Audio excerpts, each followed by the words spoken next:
We're back. The Family Fantasy Football League has returned. It's been a long summer. I know you've missed it, but we are back. Welcome to the channel. Welcome to the first Banter in the Box of this, the 30th season of the Family Fantasy Football League. And we're back with the annual Meet the Managers series. Today is part one. We'll be meeting 7 of the 27 managers that are competing this season, and they are the 7 lowest ranked managers in the competition this season, and they've been dubbed the Wooden Spoon Contenders. Before we get on to meeting those managers, a couple of housekeeping things to tell you about. 3 managers have left the Family Fantasy Football League. We say goodbye to Jordan Jenkins, who was the only debut manager to take part last season, and 1 season was enough for Jordan. He found it too hot to handle. And we say goodbye to 2 managers who've been in the league quite a while. James Bloomfield has left the league, as also has Luck Where's the K Williams.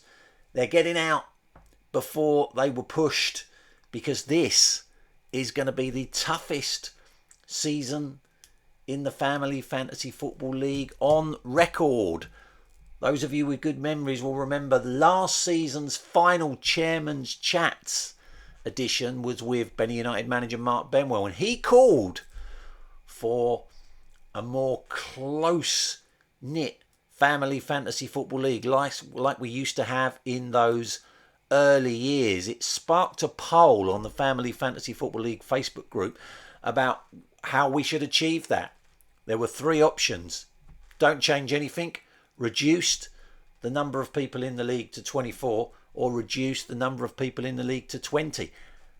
The majority of managers voted to reduce the league to 20. So that means that this season 7 managers are going to be relegated. They will be the 7 lowest placed managers in the league, or the 7 lowest placed managers who do not attend this season's end of season presentation awards. So it's going to be a tough season, and not only is it tough for that, but it's also tough because for the first time since 1997, we are going to have a Family Fantasy Football League Cup preliminary round. The 6 lowest placed managers in the league on the 2nd of September will have to play off for the right to compete in the FFFL Cup group stages. So a good start is more important than ever this season if you want to avoid that preliminary round. 3 of our managers are going to be out of the cup by mid-September. So it is going to be an exciting season again with lots to play for. And we are going to meet the 7 managers that I think are likely to be contesting the Wooden Spoon, because it's important to know your enemy.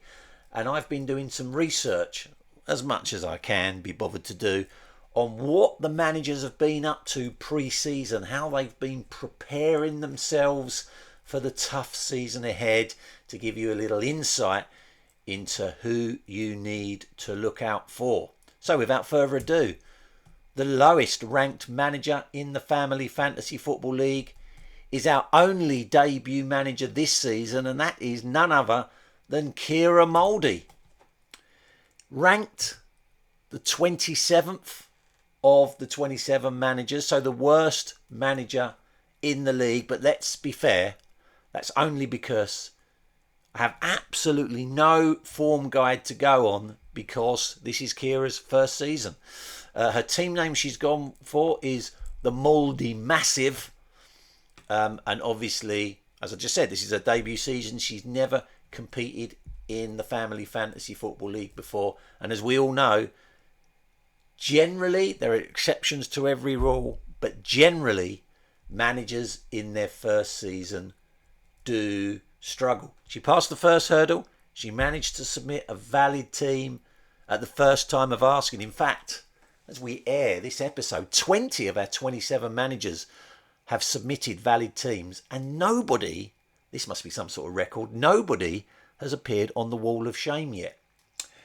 So Kira is an unknown quantity, but I'm predicting, like most managers in their debut season, she is going to struggle. What's Kira been up to in pre-season to prepare herself for the season ahead? Well, she's probably pretty tired because she's been working all summer, and that's tough for Kira because Kira is a student. Yep, a burden on the taxpayer. One of the great unwashed, a student. But don't worry, she's now back.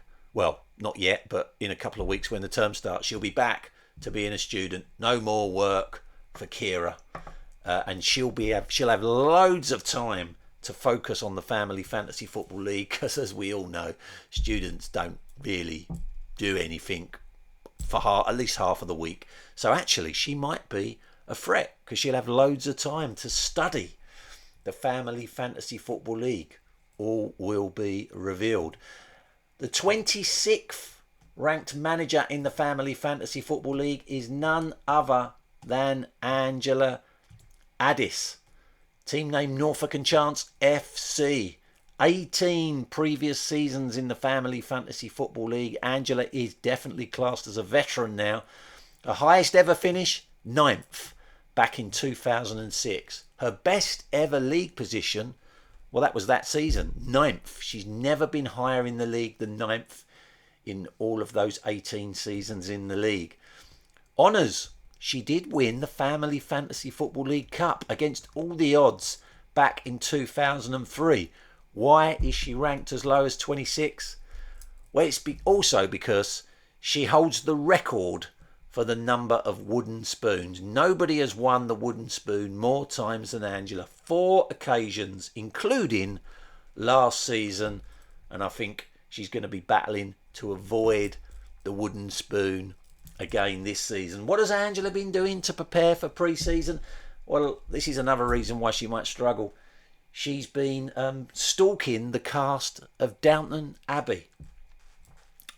What that is going to do to help her chances in the Family Fantasy Football League this season, I've got no idea.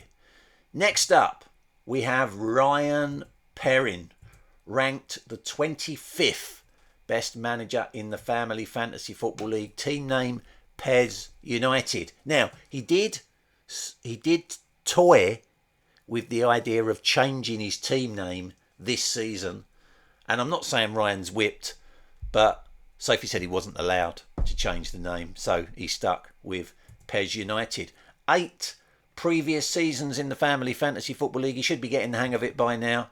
His best ever finish, 15th, back in 2018. His best ever position in the league, well, he did get as high as 6th on the 15th of November 2018. Never been in the top 5 in the league. No honours in his previous 8 seasons in the league. Ryan spent his pre-season camping in Pembrokeshire, and he loved it. He said he got to wake up every morning to see the beautiful face of the love of his life, even if their dog breath did bother him. And there is the love of Ryan's life, my furry grandson Blake. I had to get him in somewhere. I'll probably try and shoehorn pictures of Blake into every episode of Banter in the Box this season. No, I won't do that. That's a silly idea. Well, I might do that.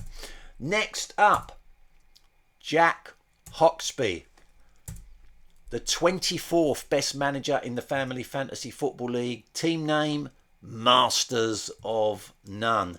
16 previous seasons in the Family Fantasy Football League. So again, he's got veteran status now, and he did finish 4th back in 2013. He has been as high as top of the table the last time he did that, last season, 22nd of September 2023. Had a great start last season, and then he fell away. No honours in those previous 16 seasons, but he does have one Manager of the Month award to his name.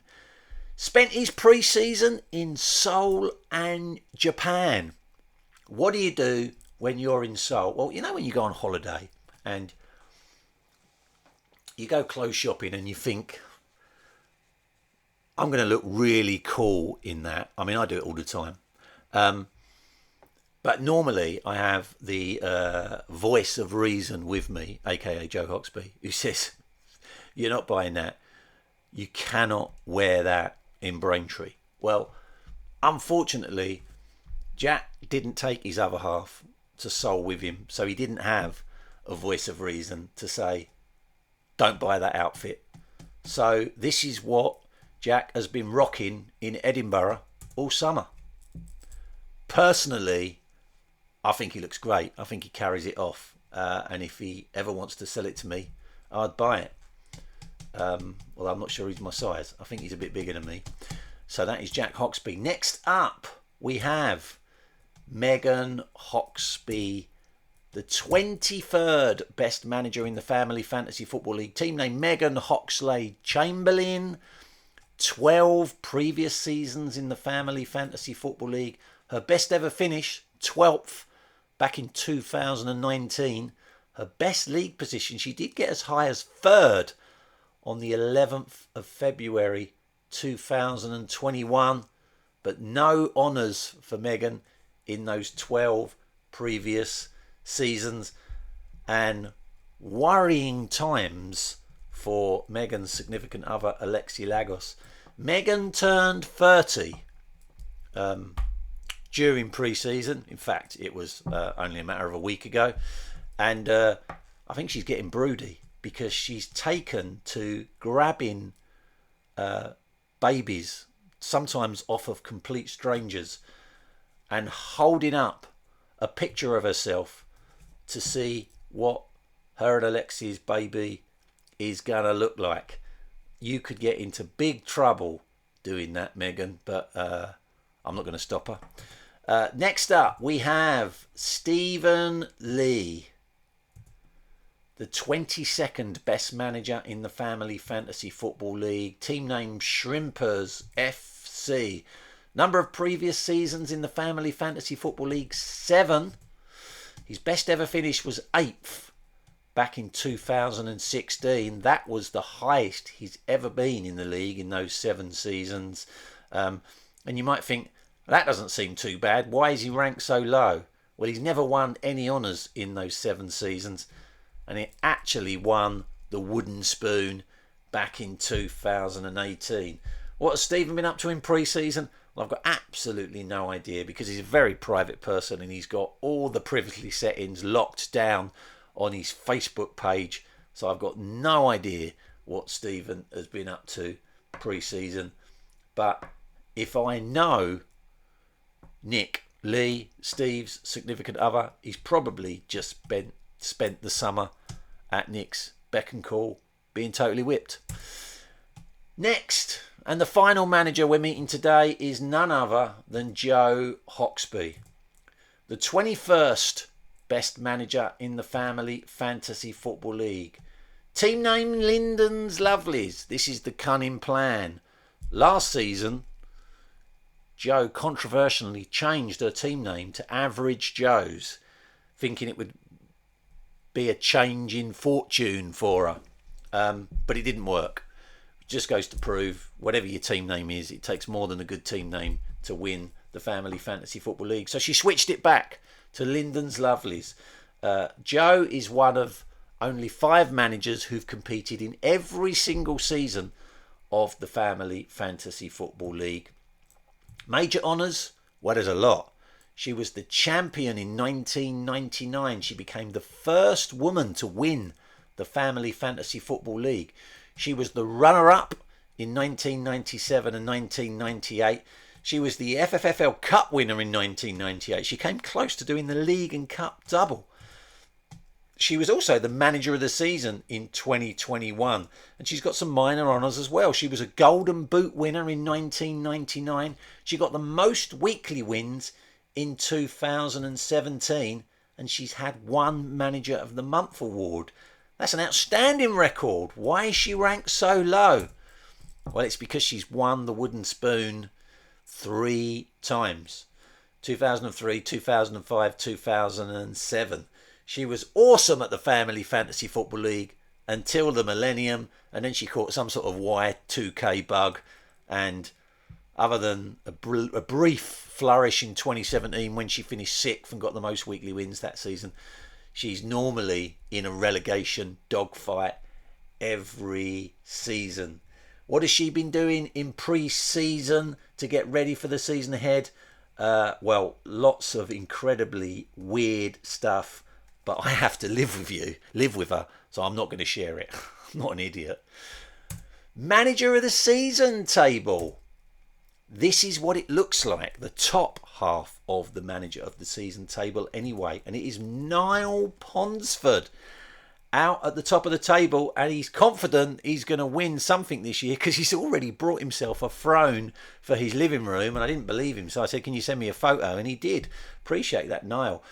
Now, in case any of you are wondering why have so many managers got so many points, it's because all of the people that attended last year's presentation awards got 30 Manager of the Season points just for showing up. Niall Ponsford has got an extra point because he's already sent me a great quote when submitting his team, which was worthy of inclusion on the Family Fantasy Football League Facebook group, and that got him an extra point, which means he's clear top. Now, in previous seasons, it's only been the person at the end of the season that's been top of the Manager of the Season table that wins anything. £15 million in free tactical gambits to be used next season. This season, I'm feeling generous. So the winner of the Manager of the Season is going to get £15 million in free tactical gambits. But the manager that finishes second is going to get £10 million of free tactical gambits. And the manager that finishes third is going to get £5 million of free tactical gambits to use next season. So it is not all or nothing. To those 7 managers that still haven't entered their team, you've got less than 72 hours to do so. No need to leave it until the last minute. You can change your team as often as you want up until 9 p.m. this Thursday. The manager of the Meet the Manager episodes 2, 3 and 4 will follow in relatively quick succession, so keep your eye out for those, and until next time, take care everyone. Bye bye.